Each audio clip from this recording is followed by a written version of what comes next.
ሰላም እንደምን ቆያችሁ ውድ የሆፕ ቻናል ኢትዮጵያ ፕሮግራም ተከታታዮቻችን። ይህ በየሳምንቱ ወደ እናንተ የሚቀርበው የሆፕ ወጣቶች ፕሮግራማችን ነው። እንግዲህ ዛሬም ደግሞ በቀጣይ ክፍል ወደ እናንተ ቀርበናል ማለት ነው። ይህ የሆፕ ወጣቶች ፕሮግራም የዚህ በተለይ ደግሞ ጠሊቅ የተሰኘው የወጣቶች የመጽሐፍ ቅዱስ ትምህርት ወደ እናንተ እየተዘጋጀ የሚቀርበው በትንቢት ቃል የወንጌል አገልግሎት ሲሆን በዛ ስር ደግሞ ባለ እዝራ ሴሚናሪ በተሰኘ የዘርፍ ነው ማለት ነው፣ የትምህርት ዘርፍ ነው ማለት ነው። እንግዲህ የዛሬን ትምህርታችን ከመጀመራችን በፊት እንግዲህ በዚህ ተከታታይ ትምህርት ያለፉት 2 ወይም 3 ከ4 በላይ የሆኑትን ተከታታይ ትምህርቶች የሩብ ዓመት ትምህርቶችን ይተረጉምልን የነበረው ወንድማችን ሮቤል ዘውዴ በድንገት ባጋጠመው አደጋ ምክንያት አርፏል ማለት ነው እና ይሄንን ከዚህ በፊትም በሆፕ ቻናል ኢትዮጵያ ላይ አይታችሁት ይሆናል። ይሄንን ሁኔታ ስናስብ ብዙዎቻችን በዚህም ደግሞ በሀዘን ውስጥ አልፈናል። ነገር ግን አንድ የተረዳውት ነገር አለ ከወንድሜ ሮቢ ህይወት ውስጥ።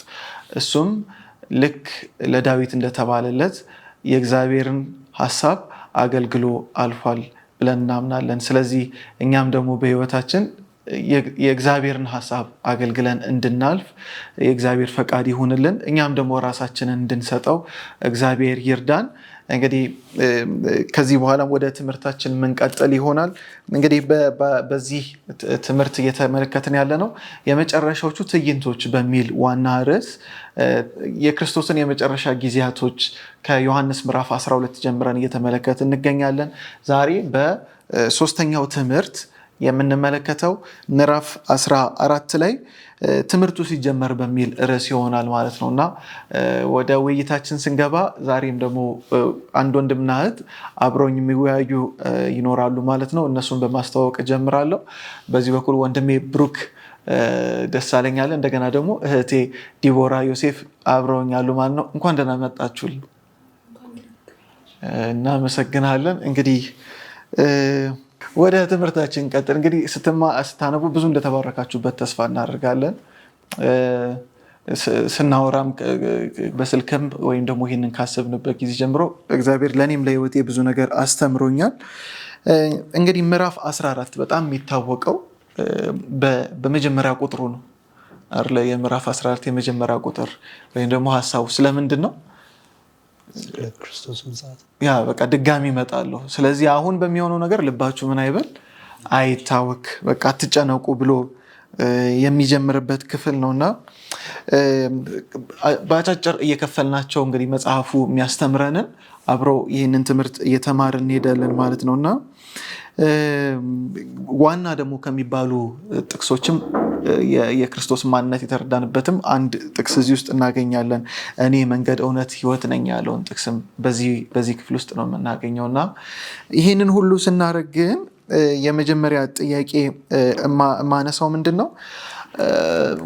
ሜቢ እስቲ ዲቦ ወደ አንቺ ልምጣና ሰዎች የጌታን ምጽአት ሲያስቡ ብዙ ጊዜ የሚታያቸው በጣም ጭንቀት፣ በጣም በቃ ሳልዘጋጅ መጣ፣ ጉዴ ነው፣ በቃ አለቀልኝ የሚባሉ ሐሳቦች ነው ወደ ልባችን የሚመጣው። ግን ከዛ በዘለለ የክርስቶስ ምጽአት እንዴት ነው ለደስታችን በናፍቆት የሚሆነው? ለምሳሌ ስለ ሙሽራ እናንሳና እስቲ ራእይ ዮሐንስን በደንብ ስለሚነግረን ሙሽራና ሙሽሪት ብሎ ስለሚያነሳ ኢየሱስ ልባችሁ አይታወክ፣ እኔ ቤት ሰርቼላችሁ አዘጋጅቼላችሁ ድጋሚ ወደ እናንተ እመጣለሁ ላለን ለእኛ ህዝቦች የክርስቶስ ዳግም ምጽአት ከሰቀቀን ይልቅ እንዴት ነው የናፍቆት የሚሆንልን? እሺ አማን፣ በጣም አመሰግናለሁ። እግዚአብሔር ይባርክ። ያው አሁን አንስተኸዋል እና የክርስቶስን ዳግም ምጽአት ከሙሽራዋና ከሙሽራው ጋር እናገናኘዋለን እና ከዛ በፊት ያው በምዕራፍ 13 ቁጥር 33 ላይ ማንበብ ፈልጋለሁ። ልጆቼ ሆይ ከእናንተ ጋር የምቆየው ለጥቂት ጊዜ ነው፣ እናንተም ትፈልጉኛላችሁ። ለአይሁድ እኔ ወደምሄድበት ልትመጡ አትችሉም እንዳልኋችሁ አሁን ለእናንተ ይሄንን እላለሁ ይላልና አትጨነቁ ከማለቱ በፊት ይሄን ትንሽ ከበድ የሚል ከእናንተ ጋር ትንሽ ጊዜ ነው የምቆየው የሚል የሆነ የሚያስፈራ እንትን ነግሯቸዋልና ይሄን ካላቸው በኋላ ነው ልባችሁ አይጨነቅ ብሎ እንዲያምኑ የነገራቸውና በእኔም ደግሞ እመኑ ይላልና ለሚታወክ ልብ መድኃኒቱ እምነት ነው ብዬ አስባለሁኝ። ለታወከ ልብና ከዚህ ዓለም ጋር በሞት ብዙ ሰዎች ተለይተውናል። ብዙ ሰዎች ይለያሉ። ክርስቶስም ሊለያቸው ነበር። ከሌሎች ሰዎች ጋር ከምናስበው በላይ ክርስቶስ ብዙ ታምራትን ሲያሳያቸው፣ ሲያማክራቸው፣ ሲፈውሳቸው አብሯቸው የነበረ ነው እና የእሱ መለየት ለነሱ በጣም ከባድ ነበርና ግን የእሱ መሄድ የሚለየው ከሰዎች መሄድ የሚለየው ተመልሶ መምጣቱ ነው እና ከዛም ባለፈ ደግሞ የሚያጽናና መንፈስ ቅዱስን ይልካል በቀጣዮቹ ቁጥሮች ስናየውና የክርስቶስ ዳግም ምጽአት ከሙሽራ ጋር ስናገናኘው ያው እንግዲህ የሰርግ ነገር የተለመደ ነው በዚህ ምድር ላይና ብዙ ጊዜ ሙሽራው ሊመጣ ባለበት ጊዜ ሙሽራ በደንብ ተዘጋጅታ ልብሷን ለብሳ ሁሉ ነገሯን ጨርሳ ነው የምትጠብቀው እና ሰዎች የሚያስፈራ መስሎ የሚታያቸው ለምሳሌ ሙሽራዋ ልብሷን ሳትለብስ ሳትዘጋጅ ሳትጠባበቅ ብትጠብቀው ደስተኛ ሆና ትጠብቀዋለች። ምንም ሳትዘጋጅ ሙሽራው እየመጣ እንደሆነ እየሰማች ግን ሳትዘጋጅ ብትጠብቀው ያ ነው ልዩነቱና የሚያስፈራ የሚሆንብን በዛን ጊዜ ነው። እሱ ሊመጣ ባለበት ጊዜ ሳንዘጋጅ ስንጠብቀው እውነቱን ያስፈራል። ምክንያቱም የመንግስተ ሰማያት የሚያስገባንን ነገር አላደረግንም፣ ዝግጁ አይደለንም፣ ወደ ሙሽራው ለመሄድ ዝግጁ አይደለንም እና የሚያስፈራ የሚሆነው በዛ ሰዓት ሲሆን ነው። ግን የሚያስፈራ እንዳይሆን ማድረግ የምንችለው የኛ ምርጫችን ነው። እግዚአብሔር ብዙ ነገሮችን ሰጥቶናልና አስቆሮቱ ያልሆነው ይሁዳ ጠይቆታል። ለዓለም ሳይሆን ራስን ለኛ የምትገልጠው እንዴት ነው ብሎ ጠየቀው። በቁጥር 23 ላይ እንዲህ ይላል፣ ኢየሱስም እንዲህ አለው፣ የሚወደኝ ቢኖር ቃሌን ይጠብቃል፣ አባቴም ይወደዋል፣ ወደ እርሱ እንመጣለን፣ ከእርሱም ጋር እንኖራለን ይላልና የሚወደው ትእዛዙን የሚጠብቅ እንደ ሐሳቡ የተጠራ ለቃሉ ታማኝ የሆነ ደስተኛ ሆኖ ይጠብቀዋል የተባለውን ነገርና በዛ ሰዓት የሚያስፈራ አይሆንም፣ በጉጉት እንጠብቀዋለን። ሙሽራዋ ልብሷን ለብሳ ሙሽራው ሲመጣ ስትጠብቀው ምንም በቃ የቀራት ነገር የለም፣ እንዲወስዳት ብቻ ነው ተቀምጣ የምትጠብቀውና ሙሽራውም እንዲሁ በጉጉት እስከሚያት ድረስ በጉጉት ነው የሚጠብቀው። በዛ ሰዓት ግን በሚመጣበት ሰዓት እሷ በእምነት ነው የምትጠብቀው አይደል? ሊመጣም ላይመጣም ይችላል ማለት በሰውኛ ስናስበው፣ ግን እኛ ከክርስቶስ ጋር ስናያይዘው እምነት ይፈልጋል።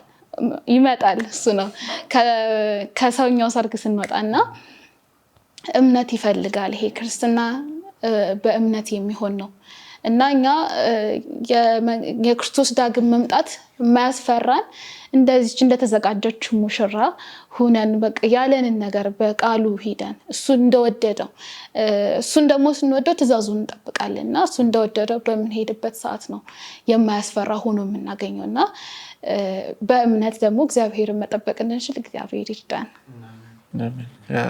እንትን አጋጥሟችሁ ያውቃል? ቸርች ወይ ሰባኪ ምናምን ልክ እስቲ አሁን ጌታውን ቢመጣ ወደ ሰማይ የምትሄዱ ምናምን ሲባል በተለይ ቸርች ላይ የሆነ እንዲህ ሰው እያየ ነው የምታወጣው፣ እንትን አወጣ ወይስ ከዛ የሆነ ህዝቡ ግር ብሎ ካወጣ ታወጣለህ ወይ እንትን ዝም ካለ ዝም ብለህ ታያለህ። እንደዛ ነው።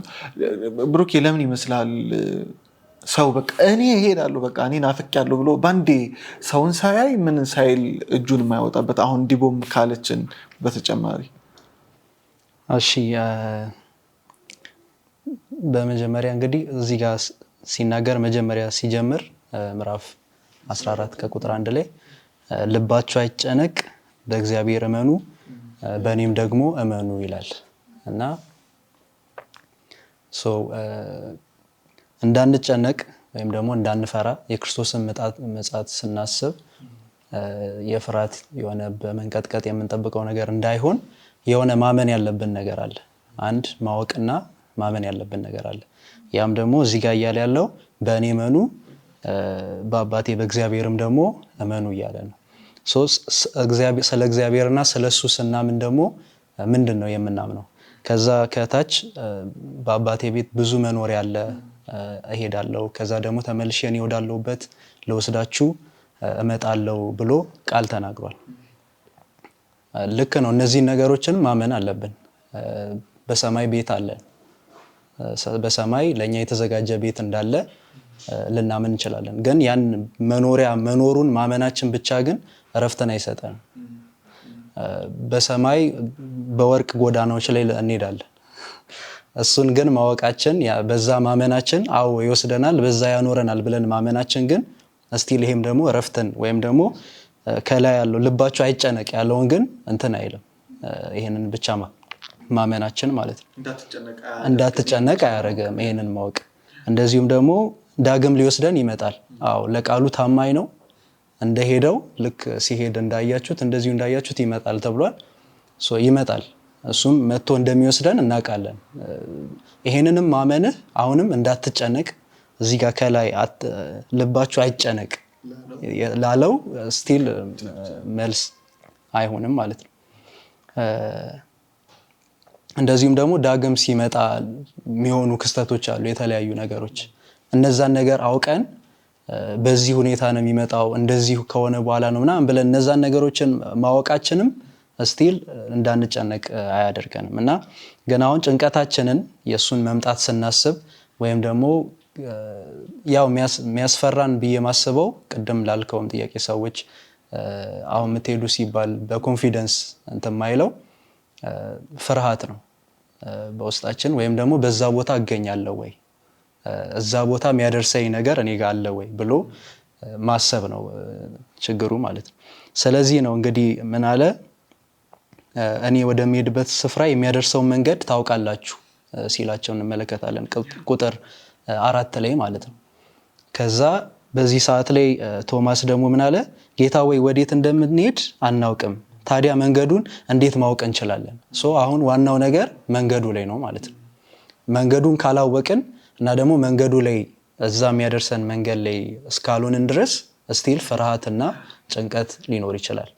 ሄደን ስለምንደርስበት ቦታ ልናቅ እንችላለን፣ እዛ ጋር ስላለው ነገር ስለ ሁሉም ነገር ልናቅ እንችላለን። ግን ስቲል መንገዱ ላይ እንደሆንን ካልተሰማንና መንገዱ ላይ ካልሆንን ፍርሃትና ጭንቀት አይቀርልንም ማለት ነው።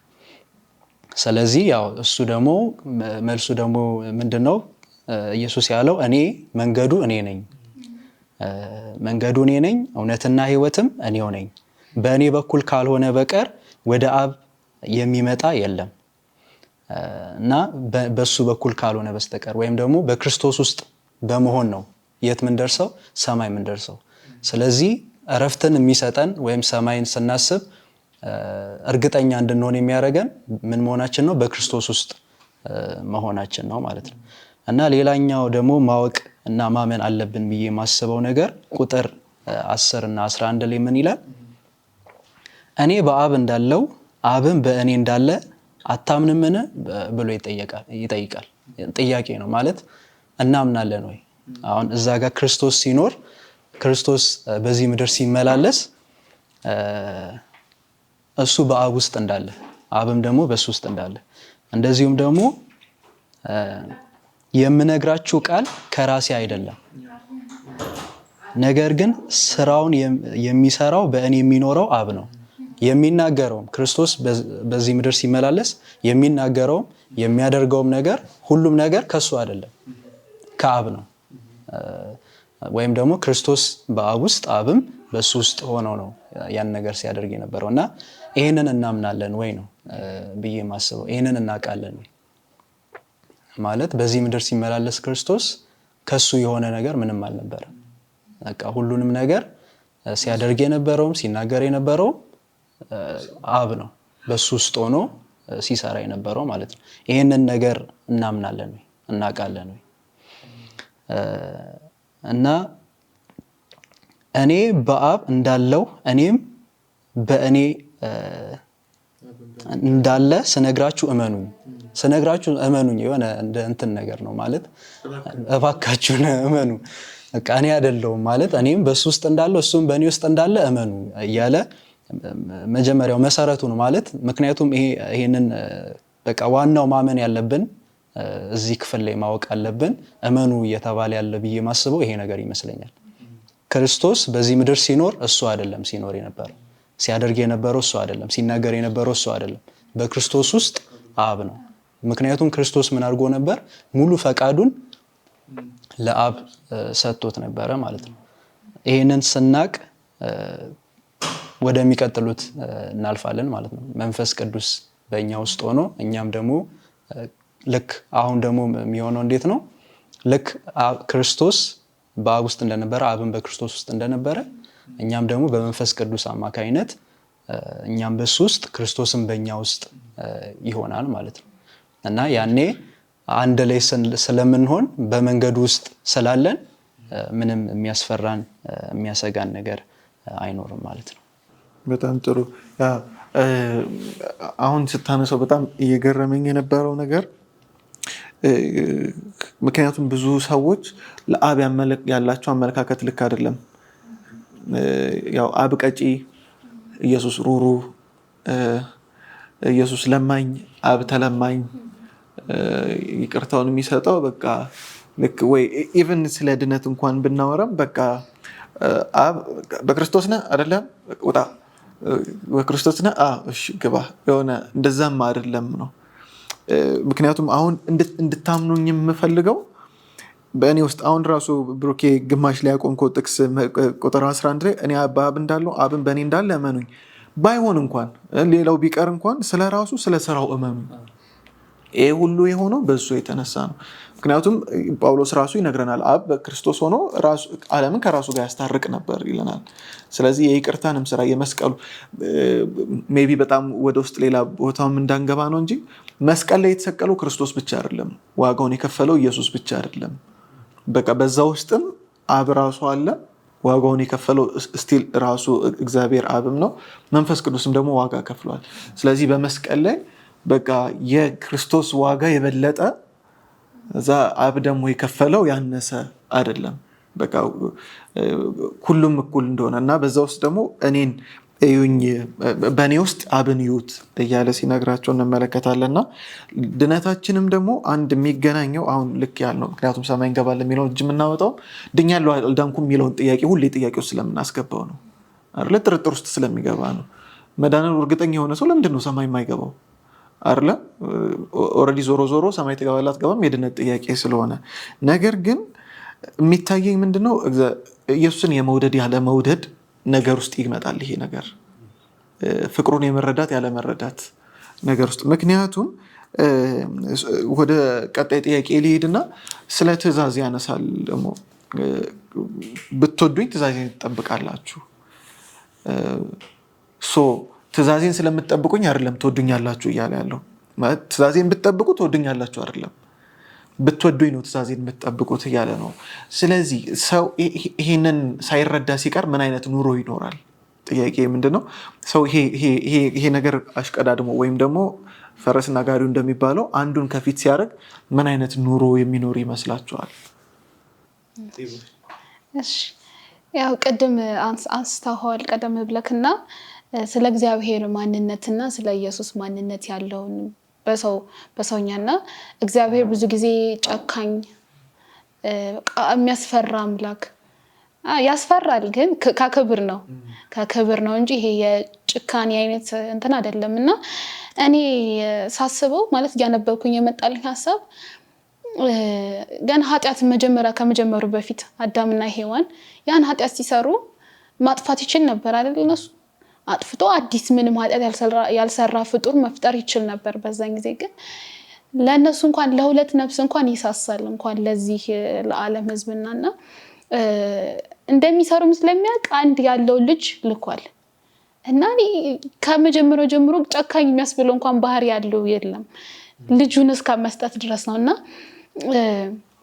ብዙ ጊዜ እኛ እንደ ባሪያ እሱ እንዳለቃ አድርገው ያስባሉና እኔ ባሪያ ሲባል በቃ የፍቅር ባሪያ ቢሆን ደስ ይለኛል። ማለት ይሄ የገዥና ተገዥ አይነት ነገር ሳይሆን በፍቅር ፈልገው ራስክን ለሱ ባሪያ ያደረክ መሆኑ መልካም ይመስለኛልና የኛና የሱ ግንኙነት ቢሆን ማለት በዚህ ምድር ላይ ብዙ ታሪኮችን እንሰማለን ስለነዚህ ይሄ ሪሌሽንሺፕ ያለቃና የባሪያና የትኛው አለቃ ነው ልጁን ለባሪያው የሚሰዋ ማለት የሚልክ ይሄን ያክል ዋጋ የሚከፍል? በፍጹም ምናልባት የሱ ልጅ ሊወስድ ይችላል ወይ እሱን ራሱን ባሪያው እንዲሆነ ነገር ሊያደርግ ይችላል እንጂ ለዛ ለባሪያው ሲል ማን ነው ልጁን አንድ ያለው ልጅ ያም ካለው ክብር ጋር ስናየው እንዲህ እንኳን ልናስበው ማንችል ክብር አውርዶ መስቀል ላይ የሚሰቅል እግዚአብሔር እንደዚህ አይነት የጭካኔ ባህሪ ቢኖረው ኑሮ ማድረግ ይችላል። አቅም የለውም ሳይሆን ባህሪው ግን አይደለም። ያ የሱ ማንነት አይደለም። ጭካኔ የሱ ማንነት አይደለምና ክርስቶስ ተናግሯል። እኔን ያየ አብን አየ ብሏል አይደል? ክርስቶስን እያየነው ነው ተጽፎልናል የክርስቶስ ታሪክ። በክርስቶስ ታሪክ ውስጥ ደግሞ ምንም አይነት የጭካኔዎች ወይም ይሄን የዚህን ያክል ዲፍረንስ ያለውን ህይወት አላየንምና ክርስቶስን ራሱን የሚመስል ነው። ከብቷል ራሱን ባህሪው ፈዋሽ ነው። ይሰማል፣ የሰዎችን ልብ ያነባል። ጨርቅ እንኳን ሳትነክተው እንኳን እኮ አንብቧታል አይደል? እሷን አውቋል ስለሷና በቃ የክርስቶስ ባህሪ የለበሰ መልካም አባት ነው። እና ይሄንን ሳናውቅ በባሪያና በገዢ መካከል ባለው ግንኙነት ስንሄድ የጸሎት እንትናችን ይራራቃል። ፈርተን ማለት መጠየቅ እንኳን አንችልም። ከብቷል እንደዚህ እንደ ባሪያ ራሳችን ብናስብ ግን ወዳጆች አድርጊያቸዋለሁ ይላል በቀጣይ ምዕራፍና የወዳጅነትን ማዕረግም ሰጥቶናል። ምንም ሳንከፍልኛ ራሱ ዋጋውን ከፍሎ ራሱ ወዳጅ አድርጎናልና እኔ ማለት ይሄን ሐሳባቸውን ሰዎች ትንሽ እንትን ቢሉት ደስ ይለኛል። ስለ ክርስቶስ ማለት ስለ እግዚአብሔር ባህሪ በደንብ ቢያውቁ ደስ ይለኛልና እግዚአብሔር ሁሉ ጊዜ መልካም ነው። በሁኔታዎች የሚደገፍ አይደለም። እኛ በጣም ስናጠፋ እሱም አብሮኛል ለማጥፋት የሚመጣ አይደለም። እኛ ስንደክም እሱም አብሮ የሚደክም አምላክ አይደለም። ሁሉ ጊዜም ከውድቀታችን የሚያነሳን አምላክ ነውና ራሱን ኢየሱስን በቃ ራሱን እኔን እኮ ሲጠይቁት እንዴት ነው እሱን ማለት አሳየን እስኪ ስሉት እኔን እስካሁን ድረስ እኔን ያያችሁኝ አልነበር? በቃ እግዚአብሔር እንደኔ ነው እኔን መስለው ባህሪውና ይሄን ማንነት አይደለም። እግዚአብሔር ማንነት ይሄ አይደለም። እውነት ይገርመኛል። ያለው አንድ ልጁን ነው የሰጠው እና ጨካኝ የሚያስብለው ምንም አይነት የምናየው ባህሪ የለውምና እሱን ነው የማየው። ምንም አይነት የሆነ ኮንፊደንስ እንትን የሚለን የለም። የምናጣበት ነገር አይደለም። ወደ እግዚአብሔር ፊት ስንቀርብ የልጅነት ማዕረግ ሰጠን። ምንም ስራ እንኳን አልጠየቀንም። ይሄን አድርጉና ልጆች ትሆናላችሁ አይደለም ያለው። ራሱ ከፈለ ዋጋ ልጆች አደረገን። አባት ለልጁ እንደሚሆነው ሁሉ ስለኛ ሆነልንና በምንጠይቅበት ጊዜ ይሄን ያክል ኮንፊደንስ ሰጥቶናል እግዚአብሔርና የእግዚአብሔር ማንነት ይህ ነው ብዬ አስባለሁ። እግዚአብሔር ይባርክሽ። ለምንድነው ይሄን ያነሳሁት? በተለይ ያው ስለ ቅድስና ብዙ ጊዜ ስላወራን ወይ ደግሞ ቤተክርስቲያን ላይ ብዙ ጊዜ ስለተማርን ቶሎ የሚቀናን ፍቅሩን ማሰብ ሳይሆን እኛ ማድረግ ያለብንን ላይ ፎከስ እናደርጋለን።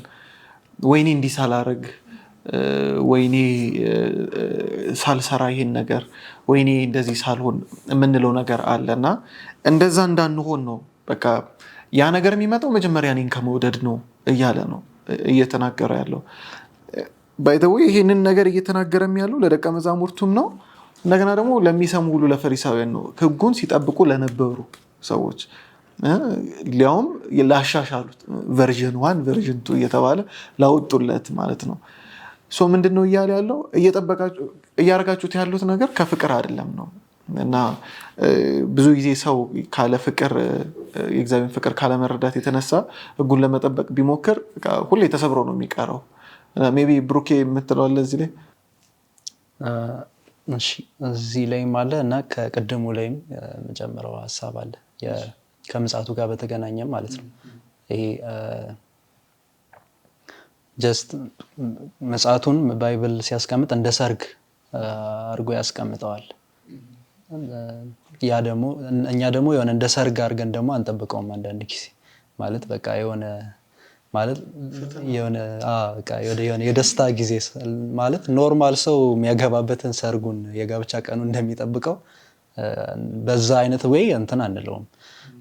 ግን ያን ነገር የሚያደርገው ብዬ ማስበው ቅድም እንዳልነው መንፈስ ቅዱስ ከመጣ በኋላ ምን ይላል?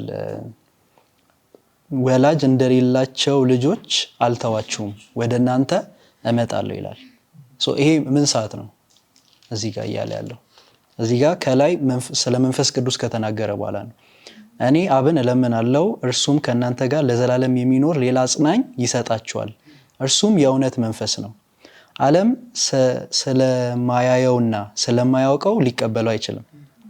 እናንተ ግን አብሯችሁ ስለሚኖር በውስጣችሁ ስለሚሆን ታውቁታላችሁ። አሁን እንደዚህ ካለ በኋላ ነው ምን ይላል? ወላጅ እንደሌላቸው ልጆች አልተዋችሁም፣ ወደ እናንተ እመጣለሁ እያለ ያለው ክርስቶስ በመንፈስ ቅዱስ አማካኝነት እመጣለሁ። መቼ? አሁን ማለት ኦልሬዲ መጥቶ ከኛ ጋር ያለው በመንፈስ ቅዱስ አማካኝነት ማለት ነው። ኖርማል ክርስቲያን ሆነን ክርስቶስን አምነን ስንቀበል መንፈስ ቅዱስን ስንቀበል ኦልሬዲ ክርስቶስ መጥቶ ከኛ ጋር ሆኗል እና ከጥቂት ጊዜ በኋላ ዓለም ከቶ አያየኝም። አሁን ለደቀ መዛሙርቱ ነው ምን እያላቸው? እናንተ ግን ታዩኛላችሁ። በማማካኝነት በመንፈስ ቅዱስ አማካኝነት ምንድነው ከክርስቶስ ጋር ያለን ግንኙነት ሪሌሽንሺፕ ነው የሚሆነው። ክርስቶስን አምነን ስንቀበል መንፈስ ቅዱስ በእኛ ውስጥ ሲሆን ምንድነው የሚሆነው? ሪሌሽንሺፕ ነው የሚሆነው። አሁን ነው የሚጀምረው። አብሮ መኖሩ አሁን የጀመረ ነገር ነው። ስለዚህ ሰርግ ነው። ሰርግ የሚሆንብን ለምንድን ነው? አሁን ኦልሬዲ መንፈስ ቅዱስ መጥቶ ከኛ ጋር ስላለ እኛም ከሱ ጋር እየኖርን ስለሆነ እያደግን ስለሆነ ወደሱ እያደግን እንትን እያልን ስለሆነ ያንን ቀን ደግሞ በደንብ በናፍቆት እንጠብቃለን። መቼ ደርሶ ሙሉ በሙሉ በአካል ተገልጠን በአንድ ደግሞ እንሆናለን ብለን ምናፍቀው ቀን ይሆናል ማለት ነው። ይሄ ግን የሚሆነው ልክ ቅድም እንዳልነው ክርስቶስ በአብ ውስጥ አብን በክርስቶስ ውስጥ እንደነበረ በመንፈስ ቅዱስ አማካኝነት እኛም በሱ ውስጥ በመንገዱ ውስጥ ሆነን እሱም ከኛ ጋር ሆኖ አንድ ላይ ሪሌሽንሺፕ በሆነ ሁኔታ ጀስት ከሰርግ በፊት ሪሌሽንሺፕ አለ፣ ከዛ በኋላ ነው ትዳር የሚመጣው እና ልክ እንደዛ ልናስበው እንችላለን። አሁን ያለንን ጊዜ በቃ ያንን ታይም አድርገን ልናስበው እንችላለን ማለት ነው። እሱ ሀሳብ ደግሞ ለእኔ በደንብ የሚመልስልኝ ብዬ የማስበው ሮሜ ምዕራፍ 8 ላይ ያለው ሀሳብ ነው። ከዛ በፊት አንደኛ ዮሐንስ ምዕራፍ 4 ከቁጥር 18 ላይ ምን ይላል? በፍቅር ፍርሃት የለም፣ ፍጹም ፍቅር ግን ፍርሃትን አውጥቶ ይጥላል። ፍርሃት ከቅጣት ጋር የተያያዘ ነውና የሚፈራም ሰው የሚፈራ ሰው ፍቅሩ ፍጹም አይደለም ይላል። መጀመሪያ የፍርሃት ምንጩ ፍቅር አለመኖር ነው። በእኛ ውስጥ የእግዚአብሔር ፍቅር በደንብ ካልሞላ ወይም ደግሞ በእግዚአብሔር እኛ እንደተወደድን በደንብ እርግጠኛ ካልሆንን ስቲል ፍርሃት ይኖራል። ወይም ደግሞ እግዚአብሔርን የምንስልበት ወይ መንፈስ ቅዱስንም የምንስልበት ወይ የተለያየ ሊሆን ይችላል። ግን ደግሞ በሮሜ ምዕራፍ 8 ላይ ሄደን ስንመለከት እግዚአብሔር አብ፣ እግዚአብሔር ወልድ፣ እግዚአብሔር መንፈስ ቅዱስ እነዚህ ሶስቱም በእኛ ሳይድ ናቸው ወይም ከኛ ጎን ናቸው ማለት ለኛ ነው የሚያደሉት። ምን ይላል? ሮሜ ምዕራፍ 8:31 ላይ እግዚአብሔር ከኛ ጋር ከሆነ ማን ሊቃወመን ይችላል ይላል። አሁን እዚህ ጋር የሚቃወም ሰው ወይም የሚከስ ዲያብሎስ ጠፍቶ አይደለም። እሱ ይከሳል እኮ ሊከስ ይችላል። ግን እግዚአብሔር ከኛ ጋር ከሆነ ታዲያ ምን የሚያስፈራ ነገር አለ? ማለት እግዚአብሔር ስንል የሆነ ከፋፍለን አይደለም። በቃ ሶስቱም እግዚአብሔር አብ፣ እግዚአብሔር ወልድ፣ እግዚአብሔር መንፈስ ቅዱስ በእኛ ሳይድ እስከሆኑ ድረስ ምንም ብንከሰስ እንዴትም ብንሆን ምንም የሚያስቸግር ነገር የለም ማለት ነው። የሚያስጨንቀን ነገር አይኖርም። ምክንያቱም 8:32 እስከ 34 ላይ እንደዚህ ይላል፣ ስለ እግዚአብሔር አብ ከኛ ጋር መሆኑን ለማሳየት ማለት ነው። ለገዛ ልጁ ያልሳሳለት ነገር ግን ለሁላችን አሳልፎ የሰጠው እርሱ ሁሉንስ ነገር ከእርሱ ጋር እንደምን በልግስና አይሰጠን? ለእኛ ሲል ለገዛ ልጁ አልሳሳለትም። አንድ ያለውን ልጁን ለእኛ የሰጠን እኮ እግዚአብሔር አብ ራሱ ነው። እግዚአብሔር አብን ለእኛ የሰጠ ከሱ ጋር ደግሞ እንዴት ሁሉንም ነገር አይሰጠን ካለ በኋላ እግዚአብሔር የመረጣቸውን የሚከስ ማን ነው? እግዚአብሔር ከመረጠን በኋላ እግዚአብሔር የመረጠውን ማን ነው የሚከሰው? እግዚአብሔር መልሶ ራሱ እኛን ደግሞ ይከሰናል? አይሆንም። የሚያጸድቅ እግዚአብሔር ነው። ታዲያ የሚኮንን ማን ነው? እግዚአብሔር ካጸደቀን በኋላ እንግዲህ መጀመሪያ ልክ ነው የቁጣ ልጆች ነበርን። እግዚአብሔር እኛ ሊያጠፋን የሚፈልገን የቁጣ ልጆች ነበር። በዛ ምትክ ማንን? አንድ ልጁን ክርስቶስን ኃጢአት አደረገው። ኦልሬዲ በእኛ ፈንታ እሱን አስቀመጠና የእሱን ጽድቅ ደግሞ ለእኛ ቆጠረልን፣ ጻድቆች አለን። ከዛ መልሶ ካጸደቀን በኋላ ደግሞ መልሶ በዚህ ጋር ደግሞ ሊከሰን አይችልም። እግዚአብሔር አብም በእኛ በኩል ነው።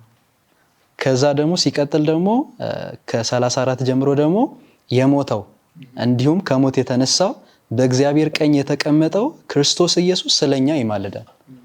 ለኛ ይሞታልን በአብ ቀኝ የተቀመጠው ክርስቶስ ደግሞ ምን ያደርጋል? ለኛ ይማልዳል። አንድ ያለውን ልጁን እግዚአብሔር አብ ሰጥቷል።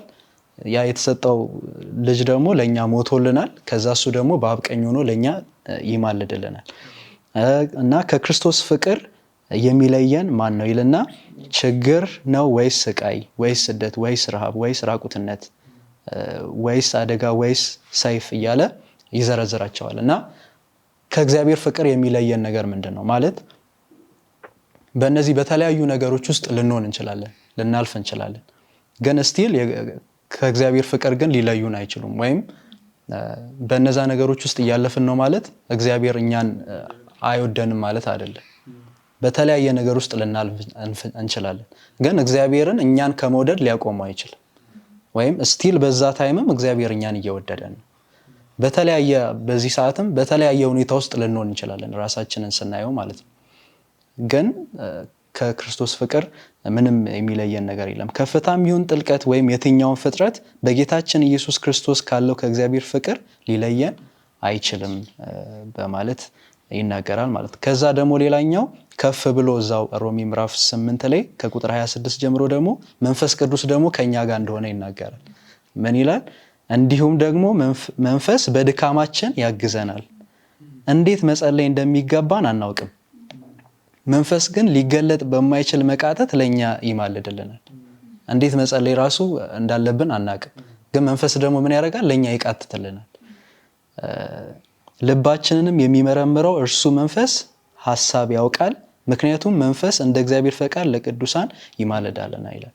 ስለዚህ አሁን እግዚአብሔር አብ ከኛ ጋር ከሆነ በእኛ ሳይድ ከሆነ እግዚአብሔር ወልድ ለኛ ከሞተ በእኛ በኩል ከሆነ መንፈስ ቅዱስም ለኛው የሚቃትትልን ከሆነ ማን ቢከሰን ምን ያስፈራናል? ማለት ምንም የሚያሰጋን ነገር ሊኖር አይችልም ማለት ነው። እና እዛው የቅድሙ አንደኛ ዮሐንስ ምዕራፍ 4 ከቁጥር 16 ላይ ከላይ ከቅድሙ ጥቅስ ከላይ ከፍ ብሎ ስለዚህ እግዚአብሔር ለኛ ያለውን ፍቅር እናውቃለን። እግዚአብሔር ለኛ ያለውን ፍቅር አሁን እንደተመለከትነው እናውቃለን፣ በፍቅሩም እናምናለን። እግዚአብሔር ፍቅር ነው፣ በፍቅር የሚኖር በእግዚአብሔር ይኖራል፣ እግዚአብሔርም በእርሱ ይኖራል ይላል። እና እንደዚሁም ደግሞ ኤፌሶን ምዕራፍ 3 ከ17 እስከ 18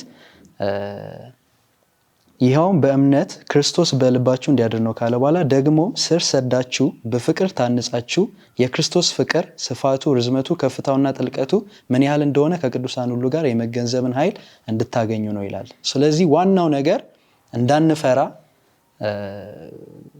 እንዳንጨነቅ የሚያደርገን ይህንን ፍቅር መረዳት ነው። የፍቅሩን ጥልቀቱን፣ ስፋቱን፣ ርዝመቱን ከተረዳን እግዚአብሔር አብ፣ እግዚአብሔር ወልድ፣ እግዚአብሔር መንፈስ ቅዱስ ለኛ ያለውን ፍቅር ከተረዳን ከገባን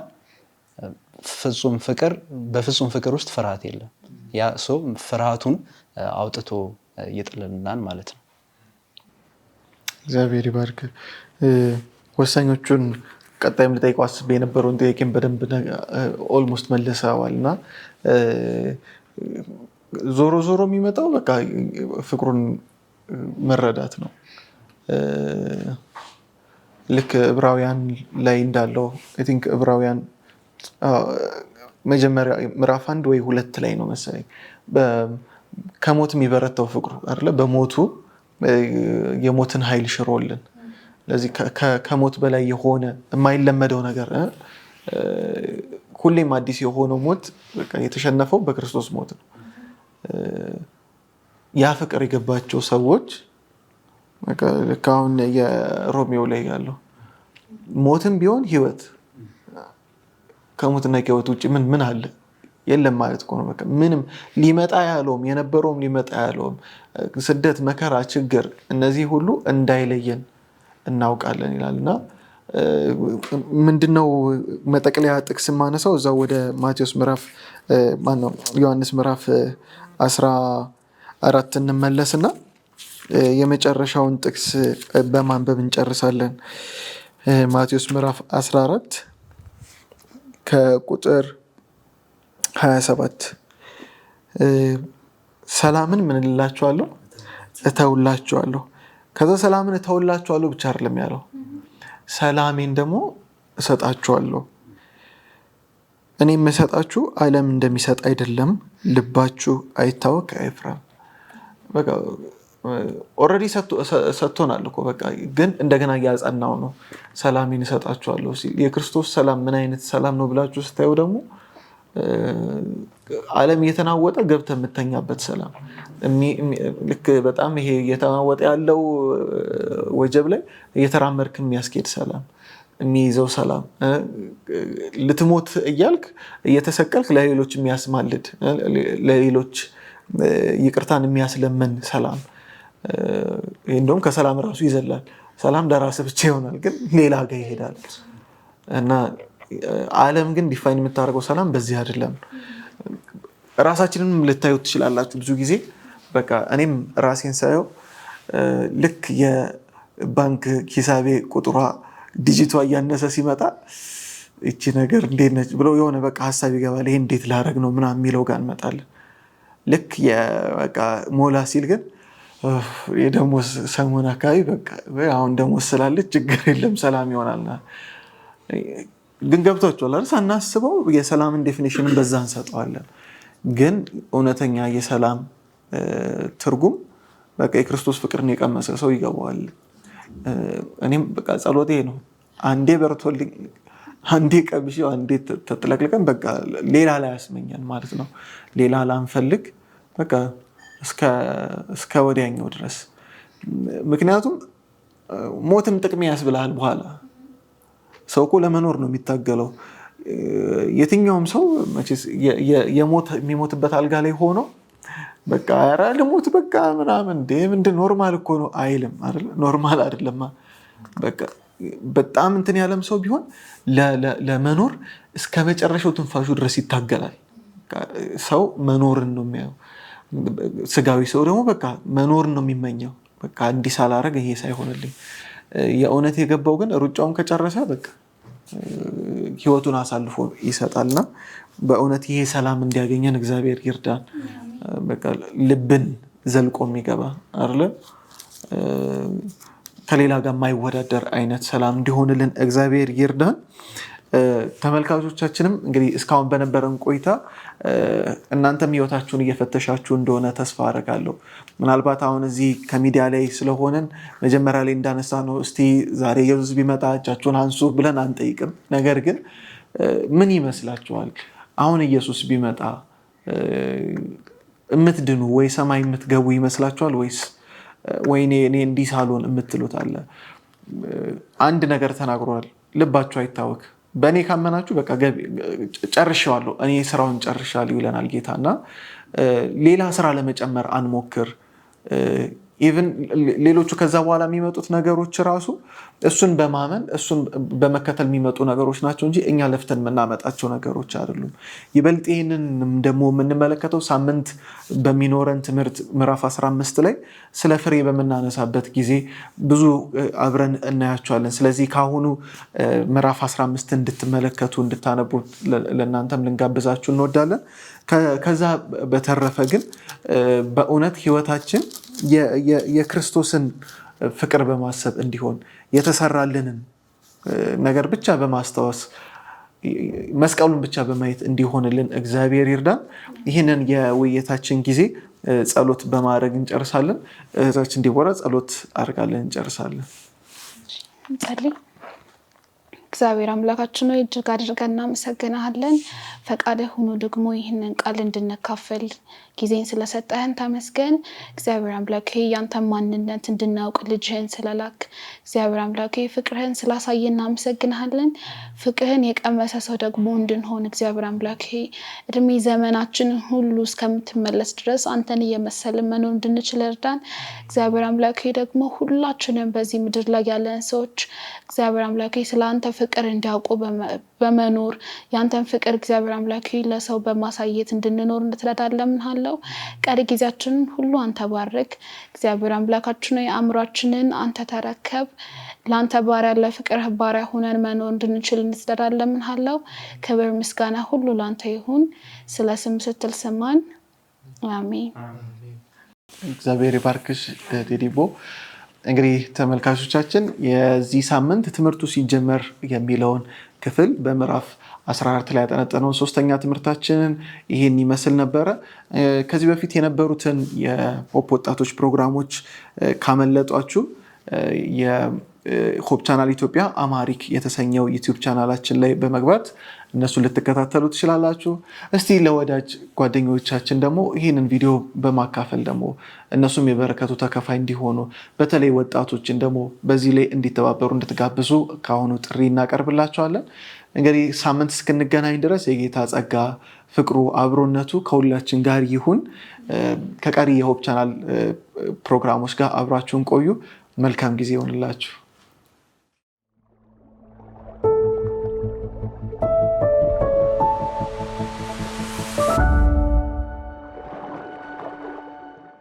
እንደ ዘመን መዘመን በጎዳና ስታልፍ ያየኸው ያ ወጣት ለምንድን ለበሰ የጠቆረ ውበት?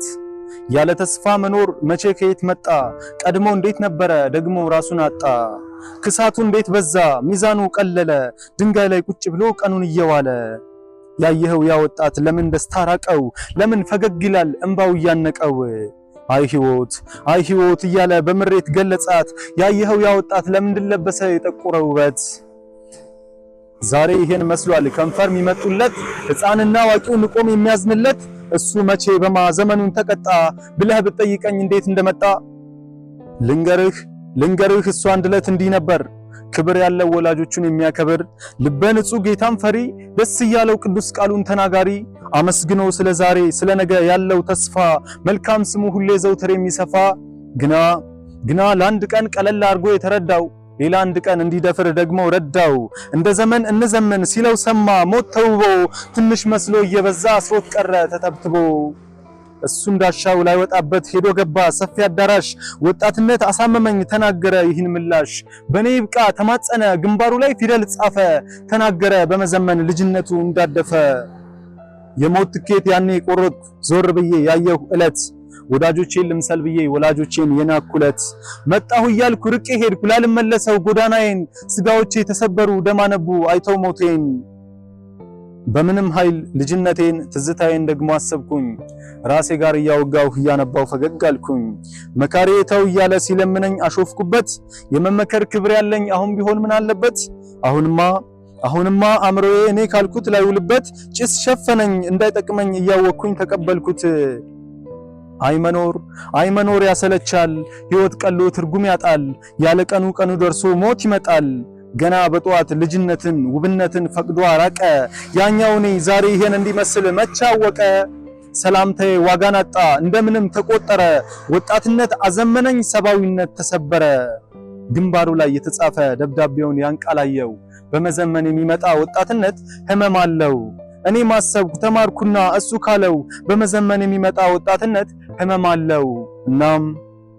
እናም ወጣትነት እድሜ የሚያመጣው ህመም ቀድሞ ከመጠቃት አድምጠኝ ግድ የለም። ሞት እየናፈቁ ከንቱ ሆኖ መኖር ውድ ዋጋን አቅልሎ ሰላም ከመገበር ያለ ቦታ መዋል ደግሞ ራስን መቅጣት ጌታን በጌትነት ልቀት ልክ ማጣት። ልክ አይመጣምና መልክህን አትቀይር መዳንክን አትርሳ በደም እንደነበር።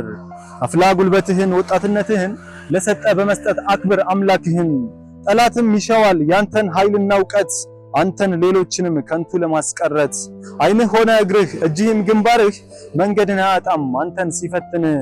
እንዳሻ መመኘት ክፋት መዳራትን እንደ ወጣት ምሰል ተላመድ ዝሙትን ዓይንህን አትከልክል ደግሞ ያሻውን ይይ ከዘመን ጋር ዘምን ከሌሎች አትለይ እጅህንም ዘርጋ ጊዜህን ተጠቀም ሰብሰብ ማለቱ ይደርሳል ግድ የለም ቅርብ ወዳጅ ነኝ ብሎ ኃይል ባለው ምክር ቀይሮት ይሄዳል የህይወትክን መስመር ወጣትነት እድሜ የሚያመጣው ህመም ቀድሞ ከመጠቃት አድምጠኝ ግድ የለም ደግሞ በጌታ ቤት መኖርህን ሲሻ ሊወስን ሲፈልግ ያንተን መጨረሻ ደፈር በል ብሎ ደፋር ያደርግሃል ኃጢአትን ጋብዞ ወዲያው ይከስሃል ከህግ ጋር ትግል አቅምን መለካካት ስራን ቆጥሮ መኖር ጸጋን ደግሞ መርሳት ዓይንን ከመስቀል ላይ ደግሞ ዞር ማድረግ ደግሞ ራስ ላይ ማዘን ደግሞ ለራስ መስገድ ወጣትነት እድሜ የሚያመጣው ህመም ቀድሞ ከመጠቃት አድምጠኝ ግድ የለም የአምላክን ዋጋ ከሰዎች ማሳነስ ሰውን ከሚያሳፍር ጥግ ድረስ መድረስ ጨለማን መላበስ ተሰውሮ መኖር ከማሰብ ታቅቦ